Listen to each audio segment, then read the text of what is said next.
Donc pour la deuxième partie, on va utiliser un multiplexeur 8 vers 1 pour réaliser la fonction f déjà présentée, d'accord?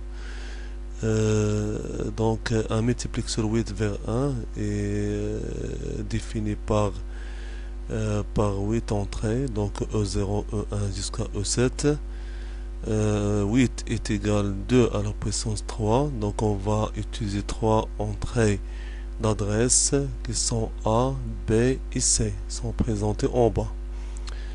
La deuxième étape, voilà, donc les entrées d'adresse sont présentées en bleu. Donc la variable qui reste c'est D. Donc, donc le principe consiste à exprimer f en fonction des variables non utilisées. Donc la variable dans ce cas n'est pas utilisée, c'est D. Donc maintenant il faut présenter f en fonction de D.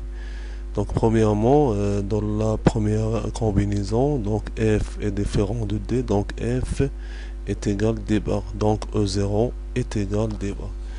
En deuxième ligne, donc f est égal D, donc E1 est égal D. La troisième ligne à la quatrième ligne, et c'est 0, donc E2 est égal 0, O3 est égal 0. O4, donc f est égal D4, donc O4 est égal D bar. Pour E5 est égal D, donc voilà. E6 est égal 0 et E7 est égal 1. Après identification des entrées, maintenant on passe à brancher le multiplexeur. Donc nous avons besoin d'utiliser un porte logique non qui va inverser D à D bar. On va brancher D bar à O0 et à O4. Pour O1 et encore O5, on va brancher à D. E7, on va brancher à VCC, logiquement c'est 1. Et les entrées qui sont libres portent la valeur 0. Donc pour vérifier, donc on choisit quelques combinaisons pour faire la vérification. Donc si A est égal 0, B est égal 1, C est égal 0. Le multiplier donc en décimal c'est 2.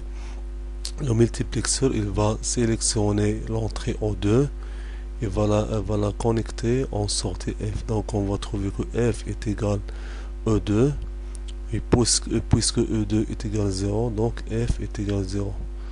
D'accord? C'est cette ligne là. Donc si on fait la vérification avec les 3 1, 1, 1, 1, donc il va donner en décimal 6, 7. Le multiplexeur il va sélectionner E7. Il va faire la connexion en F, en sortie F. Donc F est égal E7. E7 est égal 1. Donc c'est F est égal 1. C'est le dernier cas.